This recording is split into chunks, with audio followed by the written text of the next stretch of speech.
বাংলাদেশ জাতীয় ফুটবল দলের kit sponsor হলো দেশীয় ব্র্যান্ড দৌড়। 2 বছরের চুক্তিতে বাফুফেকে দেবে প্রায় 2 কোটি টাকার ক্রীড়া সামগ্রী। এখন থেকে হামজা চৌধুরী, জামালদের পরিহিত জার্সি কিনতে পারবেন ভক্তরা। এদিকে নারী ফুটবলে সংকট কাটাতে অধিনায়ক সাবিনা খাতুনের সঙ্গে 15 মিনিটের মিটিং করেছেন প্রেসিডেন্ট তাবিদ আওয়াল। মেহেদী নাইমের রিপোর্ট। আগে আমরা অনেক কিট পার্টনারের সাথে কথা বলতাম যে আপনারা আমাদের দেশে আসেন, আমাদেরকে সহযোগিতা করেন। তো আজকে থেকে যাত্রা শুরু হচ্ছে কমপ্লিটলি উল্টো। আজকে যাত্রা শুরু হচ্ছে যে আমরা বিদেশে এখন আমাদের কিট পার্টনারদেরকে নিয়ে যাব। কিট স্পন্সর যুগে প্রবেশ করলো বাফুফে। দৌড়ের সঙ্গে চুক্তি স্বাক্ষর অনুষ্ঠানেও ভিন্নতা। অতীতে বাফুফের এরকম কোনো অনুষ্ঠানের মঞ্চে দেখা যেত 10-15 জন। এখন সেখানে লোক দেখানো আদিক্ষেতা নেই চেয়ারে অপ্রয়োজনীয় কোনো লোক। বাফুফের এক্সিকিউটিভ মেম্বাররা বসেছেন সাইডে, এমনকি চুক্তি স্বাক্ষরের সময়ও প্রেসিডেন্ট তাবিদ আওয়ালও উঠে গিয়ে পেছনে দাঁড়ালেন। চেয়ারে বসলেন শুধু মার্কেটিং কমিটির প্রধান ফাহাদ করিম ও দৌড়ের প্রতিষ্ঠাতা সিইও আবিদ আলম চৌধুরী। দৌড় যে কিটটা দিবে সম্পূর্ণ তারা তাদের খরচে আমাদেরকে দিবে, আমাদের বিএফ এর কোনো খরচ হবে না।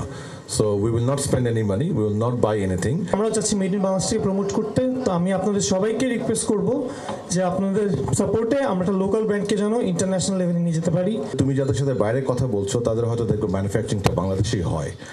And we are so strong in apparel. আপাতত 2 বছরের জন্য চুক্তি, 1 বছর পর হবে রিভিউ। বছরে প্রায় কোটি টাকার সামগ্রী নারী ও পুরুষ দলকে দেবে পৃষ্ঠপোষক প্রতিষ্ঠানটি। এই জার্সি গায়ে জড়াবেন হামজা চৌধুরী। বাংলাদেশ জাতীয় ফুটবল দলের জার্সি সামনে বাণিজ্যিকভাবে বিক্রির পরিকল্পনা রয়েছে বাফুফে সভাপতির। অফিসিয়াল জার্সি এবং ফ্যান জার্সিগুলোকে কিন্তু আগামীতে আমরা কমার্শিয়ালিও সেল করব। তো যদি কোনো ফ্যানরা বাংলাদেশে বা বাংলাদেশের বাইরে আমাদের জার্সি কিনতে চায়, কোনো প্লেয়ারদের নামে কিনতে চায়, এখন কিন্তু আমরা অফিসিয়ালি অনলাইনে এবং রিটেল স্টোরে আমরা আগামীতে সেগুলো সেল করার আমরা ব্যবস্থা করব। তবে বাফুফেতে এসে এদিন অধিনায়ক সাবিনা খাতুনের সঙ্গে মিনিট 15 বৈঠক করেন তাবিদ আওয়াল। গুঞ্জন, সাবিনা খাতুন সহ বিদ্রোহী 18 নারী ফুটবলার নিজেদের অভিমান ভেঙে নমনীয় হচ্ছেন।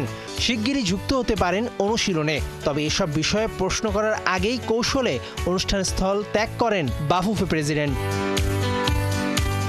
26 ফেব্রুয়ারি সংযুক্ত আরব আমিরাতের বিপক্ষে ম্যাচে দৌড়ের জার্সি পরে প্রথমবার মাঠে নামবে বাংলাদেশ জাতীয় নারী ফুটবল দল।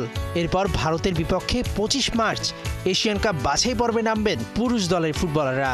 কাপড় খুবই ভালো, আমরা নিজেরাই চয়েস করেছি, তো কাপড় ভালো আছে, সবকিছু মিলে আমরা খুবই খুশি। অনেকদিন পরে হলেও আমাদের জার্সিতে যুক্ত হতে চলেছে একটা sponsor. To welcome Dor as our new official kit partner. Mehedi Naim, 71।